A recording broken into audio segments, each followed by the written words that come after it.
అస్సలాముఅలైకుం. నమస్తే. ఈరోజు వీడియోలోని ప్రోటీన్ రిచ్ దోస అయితే ప్రిపేర్ చేశాము. అలాగే మార్నింగ్ బ్రేక్‌ఫాస్ట్‌కైనా, నైట్ డిన్నర్‌కైనా ఈజీగా మనం చేసుకోవచ్చు. అలాగే వెయిట్ లాస్ కూడా చాలా మంచి బెనిఫిట్ ఇస్తుంది. ఇప్పుడైతే వీడియోలోకెళ్ళిపోదాం. ఫస్ట్ అయితే 1 కప్ వరకు నేను రాగుల్ని తీసుకున్నాను. అలాగే 1 కప్ వరకు పెసలు తీసుకున్నాను. అలాగే 1 స్పూన్ వరకు మెంతులను తీసేసుకొని, ఇందులో వాటర్ వేసుకొని 3, 4 సార్లు బాగా వాష్ చేసుకోవాలి. ఇలా వాష్ చేసేసుకొని, మళ్ళీ వాటర్ వేసేసుకొని, నైట్ మొత్తం నానబెట్టేసుకోవాలి. 8-9 అవర్స్ వరకు. మీరు నైట్ నానబెట్టుకుంటే మార్నింగ్‌కి గ్రైండ్ చేసుకోవచ్చు. లేదా మార్నింగ్ నానబెట్టుకుంటే ఈవినింగ్‌కి గ్రైండ్ చేసుకోవచ్చు. ఇప్పుడైతే పిండి మొత్తం నానిపోయింది.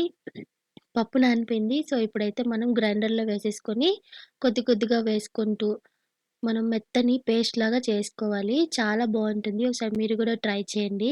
ఇప్పుడైతే ఇందులో రుచికి సరిపడా సాల్ట్, 2 టేబుల్ స్పూన్ల వరకు జీలకర్ర, కొద్దిగా అల్లం తురుము, అలాగే 4, 5 పచ్చిమిర్చిలు గూడా వేసేసుకొని, కొద్దిగా వాటర్ వేసుకొని, మెత్తని పేస్ట్‌లాగా అయితే గ్రైండ్ చేసుకోవాలి.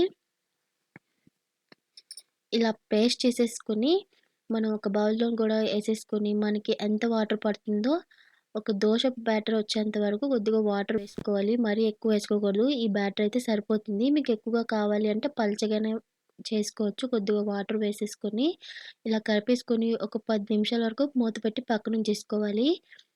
ఇప్పుడైతే మనం దోస కూడా రెడీ చేసుకుందాము. స్టవ్ ఆన్ చేసి పాన్ పెట్టేసుకొని, ఒక గరిటె వరకు మనము దోసని మెల్లగా తిప్పుతూ ఉండాలి. మనము బేగ వేయడం వల్ల విరిగిపోతుంది.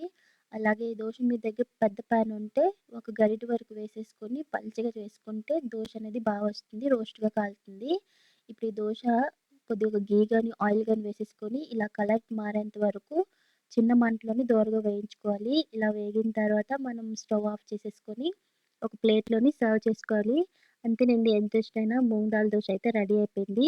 అలాగే మీరు ఎన్ని తినాలి అనుకుంటున్నారో అన్ని దోసలు వేసేసుకొని ఇలా ప్రిపేర్ చేసేసుకోవచ్చు. అంతేనండి, ఎంతో ఇష్టమైన ప్రోటీన్ రిచ్ దోస అయితే రెడీ అయిపోయింది. దీనికి చట్నీ, పల్లి, టొమాటో అలాగే సాంబార్‌లో కూడా చాలా బావుంటుంది. మీరు మార్నింగ్ అయినా, నైట్ అయినా ఈజీగా చేసేసుకోవచ్చు.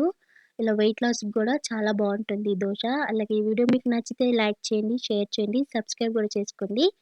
మీకెలా కుదిరిందో నాకు కామెంట్ చేయండి. Thank you for watching.